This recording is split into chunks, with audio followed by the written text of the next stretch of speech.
10 मार्च हिंदी का एकदम 100% real paper मिल चुका है। नमस्कार बच्चों, अगर आप राजस्थान बोर्ड कक्षा 11 के स्टूडेंट हैं, 10 मार्च हिंदी पेपर की आप तैयारी कर रहे हैं, तो ये वीडियो आप सभी स्टूडेंट के लिए स्पेशल होने वाला है। इस वीडियो के अंदर मैं आपको राजस्थान बोर्ड कक्षा 11 हिंदी का एकदम 100% रियल पेपर इस वीडियो के अंदर देने वाला हूं। अगर आपने एग्जाम से पहले इस कंप्लीट पेपर को आपने अच्छे से तैयार कर लिया तो 10 मार्च हिंदी के पेपर में पूरे 100 नंबर आप फोड़ सकते हैं। और पूरा पेपर इस वीडियो के अंदर मैं आपको हल सहित बताने वाला हूं, तो वीडियो को आपको कहीं पर भी स्किप नहीं करना है, वीडियो को आपको कंप्लीट देखना है। पेपर को स्टार्ट करने से पहले आप सभी बच्चों से मेरी एक छोटी सी रिक्वेस्ट है कि सभी बच्चों को कमेंट बॉक्स में जय श्री श्याम जरूर लिखना है। श्याम बाबा के आशीर्वाद से 10 मार्च हिंदी का पेपर आपका एकदम अच्छा जाने वाला है और सभी बच्चे 10 मार्च हिंदी के पेपर में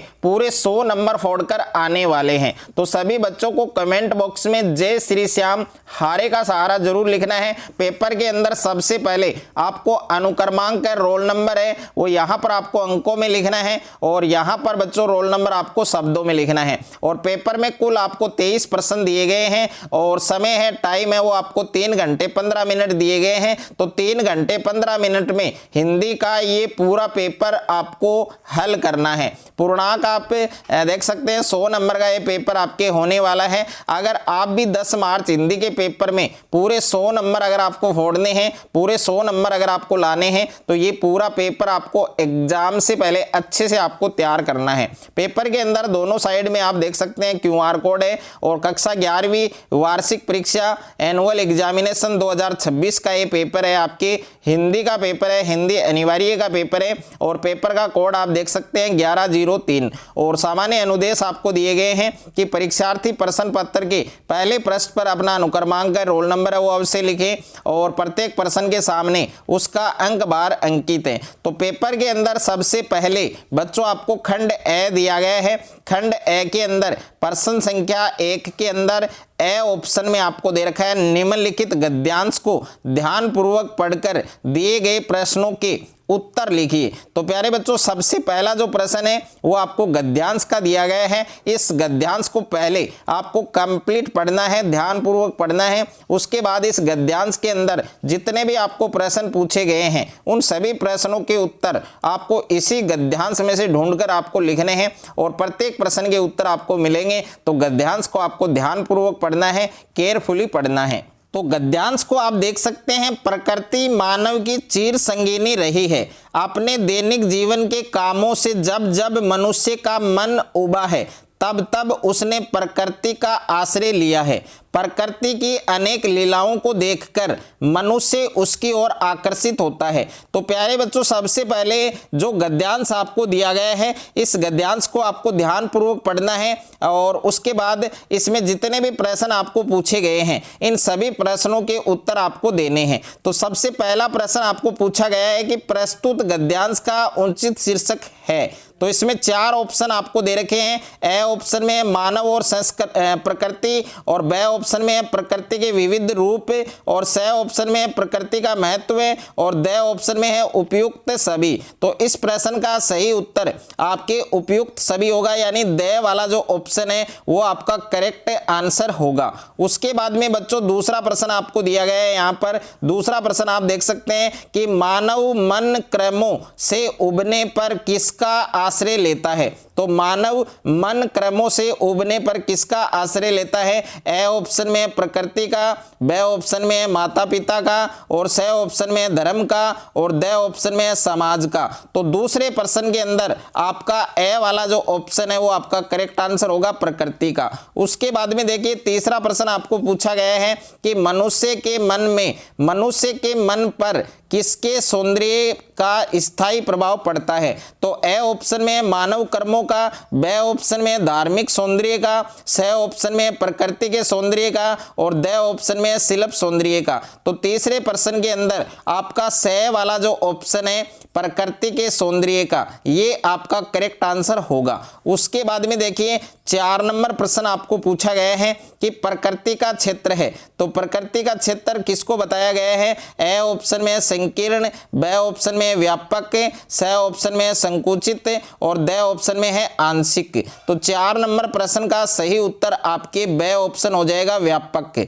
और उसके बाद में अगला प्रश्न दे रखा है आपके प्रश्न संख्या 5 आपको दिया गया है कि प्रकृति हर रूप एवं दशा में मानव का क्या करती रहती है? तो ए ऑप्शन में है संहार और ब ऑप्शन में है विक्षिप्त, स ऑप्शन में है उपकार और द ऑप्शन में है बहिष्कृत। तो 5वें प्रश्न का सही उत्तर आपके स ऑप्शन करेक्ट हो जाएगा उपकार। उसके बाद में बच्चों प्रश्न संख्या 6 आपको दे रखा है कि क्रियाकलापों शब्द में समास है, तो क्रियाकलाप शब्द है, इसमें कौन सा समास होगा? तो यहाँ पर ए ऑप्शन के अंदर आपको दे रखा है तत्पुरुष और ब ऑप्शन के अंदर दे रखा है क्रमधारी और स ऑप्शन में है द्विगु और द ऑप्शन में है द्वंद्व। तो क्रियाकलाप शब्द है, इसमें कौन सा समास है? आपके द्वंद्व समास होगा, तो इसमें द वाला जो ऑप्शन है वो आपका करेक्ट आंसर होगा। उसके बाद में बच्चों सेकंड है आपके ब विकल्प में दे रखा है प्रश्न संख्या 1 के अंदर ब ऑप्शन में दे रखा है निम्नलिखित पद्यांश को पढ़कर प्रश्नों के उत्तर दीजिए। उद्याचल से किरण धेनुए हाँक ला रहा, वह प्रभात का गवाला पूंछ उठाए चली आ रही, क्षितिज जंगलों से टोली दिखा रहे पंथ इस भूमि का। तो पहले इस पद्यांश को आपको ध्यान पूर्वक पढ़ना है, कंप्लीट पढ़ना है और उसके बाद इस पद्यांश के अंदर आपको जितने भी प्रश्न पूछे गए हैं इन सभी प्रश्नों के जो उत्तर हैं वो आपको देने हैं। तो यहाँ पर पहला प्रश्न आपको पूछा गया है कि प्रस्तुत काव्यांश का उचित शीर्षक लिखिए। तो प्रस्तुत काव्यांश पद्यांश का उचित शीर्षक क्या होगा? ए ऑप्शन में उद्याचल, ब ऑप्शन में किरण धेनुए, स ऑप्शन में वसुधा और द ऑप्शन में प्रभात का गवाला। तो दूसरे प्रश्न के अंदर पहला जो प्रश्न है इसका सही उत्तर ब ऑप्शन हो जाएगा किरण धेनुए। उसके बाद में दूसरा प्रश्न आपको पूछा गया है कि उद्याचल से किरण धेनुए में किरण धेनुए से क्या आशय है? तो ए ऑप्शन में किरण की धेनुए, ब ऑप्शन में किरणों रूपी गाय, स ऑप्शन में किरणों की बनी धेनुए और द ऑप्शन है इनमें से कोई नहीं। तो दूसरे प्रश्न का सही उत्तर आपके ब ऑप्शन हो जाएगा किरणों रूपी गाय। उसके बाद में नेक्स्ट है आपके तीसरा प्रश्न आपको पूछा गया है कि किरण रूपी गायों का समूह क्या चरता है? तो किरण रूपी गायों का जो समूह है वो क्या चरता है? ए ऑप्शन में है घास, ब ऑप्शन में है फूल पत्ते, स ऑप्शन में है अंधकार और द ऑप्शन में है रोशनी। तो तीसरे प्रश्न का सही उत्तर आपके स ऑप्शन हो जाएगा अंधकार।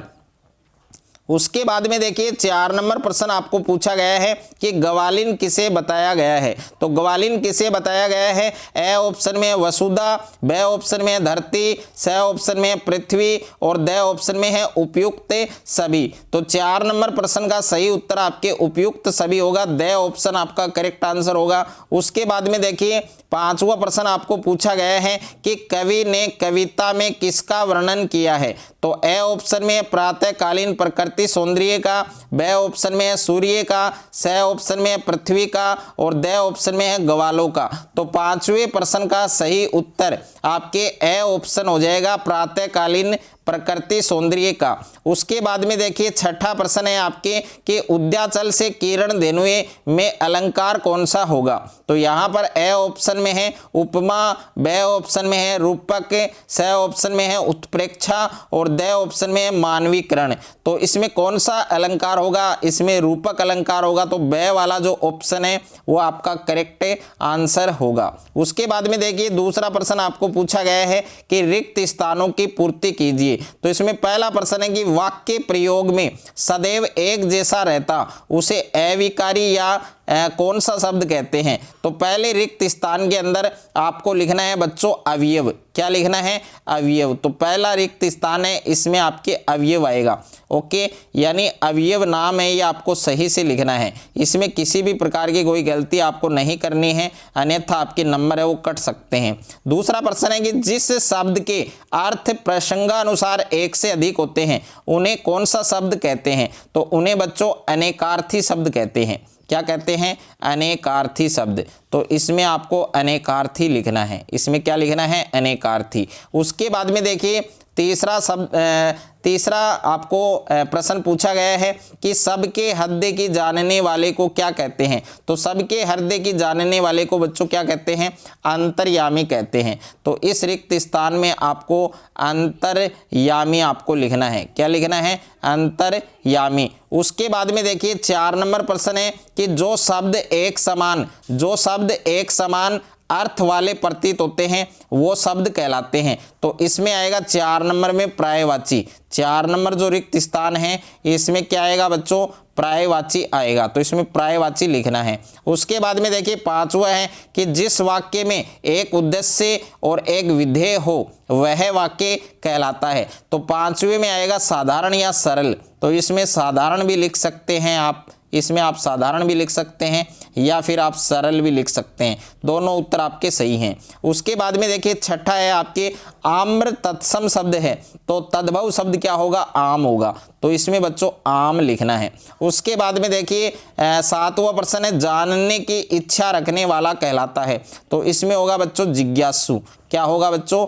जिज्ञासु होगा। तो इसमें बच्चों आपको जिज्ञासु लिखना है। उसके बाद में देखिए खंड ब है, और खंड ब के अंदर तीसरा प्रश्न है कि निम्नलिखित प्रश्नों के उत्तर एक पंक्ति में लिखिए। इसमें पहला प्रश्न है कि प्रतिक्रिया या फीडबैक किसे कहते हैं? प्रतिक्रिया या फीडबैक किसे कहते हैं? और दूसरा प्रश्न है इंटरनेट पत्रकारिता से क्या आशय है? तीसरा प्रश्न है नमक का दरोगा कहानी का संदेश क्या है? और 4 नंबर प्रश्न है मियां नसीरुद्दीन ने नान बाई का पेशा किससे सीखा था? और उसके बाद में 5वां प्रश्न है कि पथेर पांचाली फिल्म में कितनी रेलगाड़ियों की शूटिंग की गई? तो इस क्वेश्चन का करेक्ट आंसर आप सभी बच्चों को कमेंट बॉक्स में देना है, और जो स्टूडेंट इस क्वेश्चन का आंसर कमेंट बॉक्स में सही बताएगा उसका कमेंट है वो पिन किया जाएगा। उसके बाद में देखिए 6ठा प्रश्न है कबीर किस धारा के कवि हैं? 7वां प्रश्न है जीवन के अंतिम दिनों में मीरा कहाँ चली गई थी? और 8वां प्रश्न है घर की याद कविता के रचयिता कौन है? और 9वां प्रश्न है पेन कॉपी देकर तातुस ने बेबी को क्या लिखने को कहा? 10वां प्रश्न है शैल चित्रों के लिए प्रसिद्ध भारत की किन्हीं 2 गुफा स्थलों के नाम आपको लिखने हैं। उसके बाद में है खंड स, और खंड स के अंदर बच्चों प्रश्न संख्या 4 है आपके समाचार के 6 कंकारों के नाम लिखिए। 5वां प्रश्न है लॉर्ड कर्जन ने कौन से जन विरोधी कार्य किए? 6ठा प्रश्न है गलता लोहा कहानी का मूल उद्देश्य स्पष्ट कीजिए। 7वां प्रश्न है जामुन का पेड़ कहानी में किस पर व्यंग्य किया गया है? 8वां प्रश्न है रजनी पटकथा के आधार पर शिक्षकों की समस्याओं पर प्रकाश डालिए। 9वां प्रश्न है कवि हताश निराश भारतीय जनता को जगाने का प्रयत्न करते हुए क्या कहता है? और 10वां प्रश्न है किवाड़ पेंटिंग क्या है? तो किवाड़ पेंटिंग के बारे में आपको लिखना है। उसके बाद में देखिए 11वां क्वेश्चन है कि बेबी हालदार के जीवन से हमें क्या प्रेरणा मिलती है? 12वां प्रश्न है कवि पास के अनुसार सबसे खतरनाक क्या है? 13वां प्रश्न है कुमार गंधर्व ने लता को बेजोड़ गायिका और युग का चमत्कार क्यों कहा है? यह आपको स्पष्ट करना है। उसके बाद में बच्चों खंड द है, और खंड द के अंदर प्रश्न संख्या 14 है कि जन संचार माध्यमों के लाभ बताइए। और प्रश्न संख्या 15 है कवित्री निर्मला पुतुलू अथवा जवाहरलाल नेहरू का लेखक परिचय लिखिए। प्रश्न संख्या 16 है जामुन का पेड़ हास्य व्यंग्य कथा का मूल भाव स्पष्ट कीजिए। प्रश्न संख्या 17 है ऐसक महादेवी को कन्नड़ की मीरा मानना कहाँ तक सार्थक है। प्रश्न संख्या 18 है किन्हीं 4 राज्यों के प्रमुख लोक नृत्यों का संक्षिप्त वर्णन आपको करना है। उसके बाद में अथवा में प्रश्न दे रखा है बच्चों कि चेलवांजी किसे कहते हैं? यह कुएं के भीतर किस तरह काम करते हैं? प्रश्न संख्या 19 है जल संरक्षण की महती आवश्यकता पर एक प्रतिवेदन लिखिए। अथवा में प्रश्न है उपेक्षित वृद्धावस्था पर एक आपको आलेख लिखना है। उसके बाद में बच्चों प्रश्न संख्या 20 कि निम्नलिखित गद्यांश की सह प्रसंग व्याख्या कीजिए। तो ये गद्यांश आपको दे रखा है, इस गद्यांश की आपको व्याख्या करनी है। और अगर आपको इस गद्यांश की व्याख्या नहीं आ रही है तो अथवा में भी आपको एक गद्यांश दिया गया है, इसकी व्याख्या कर सकते हैं। दोनों में से एक गद्यांश की आपको व्याख्या करनी है। प्रश्न संख्या 21 है, नीचे लिखे पद्यांश की सह प्रसंग व्याख्या कीजिए। तो ये आपको एक पद्यांश दे रखा है और एक पद्यांश आपको प्यारे बच्चों अथवा में दे रखा है। तो दोनों में से एक पद्यांश की सह प्रसंग व्याख्या है वो आपको करनी है। प्रश्न संख्या 22 आपको दे रखा है, प्रधानाचार्य राजकीय उच्च माध्यमिक विद्यालय सीकर की ओर से पुलिस अधीक्षक सीकर को एक सरकारी पत्र लिखिए जिसमें बोर्ड की परीक्षा के दौरान विद्यालय परिसर में उचित पुलिस बल नियुक्त करने का अनुग्रह किया गया हो। और इसके अथवा में प्रश्न है आपके यहाँ पर स्वयं को शासन सचिव शिक्षा विभाग रवि कुमार मानते हुए राज्य के समस्त संस्था प्रधानों को गुणवत्तापूर्ण शिक्षा को सुनिश्चितता हेतु एक अर्धशासकीय पत्र आपको लिखना है। और उसके बाद में प्रश्न संख्या 23 है आपके कि निम्नलिखित में से किसी एक विषय पर आपको 300 शब्दों में निबंध लिखने हैं। आपको 4 निबंध दे रखे हैं। पहला है शिक्षित नारी सुख समृद्धिकारी, और दूसरा है अनुशासन पूर्ण जीवन ही वास्तविक जीवन है, तीसरा है मतदाता जागरूकता लोकतंत्र की महती आवश्यकता, 4 नंबर है सोशल मीडिया का बढ़ता प्रयोग और उसका प्रभाव। तो ये 4 निबंध आपको दिए गए। इन 4 में से आप कौन सा निबंध एग्जाम के अंदर लिखेंगे वो आपको कमेंट बॉक्स में बताना है। अगर आपको ये वीडियो अच्छा लगे तो वीडियो को ज़्यादा से ज़्यादा बच्चों के साथ शेयर करें, ज़्यादा से ज़्यादा वीडियो को लाइक करें, और चैनल पर आप नए हैं तो चैनल को सब्सक्राइब कर लीजिए और साथ में नोटिफिकेशन बेल को प्रेस कर लीजिए।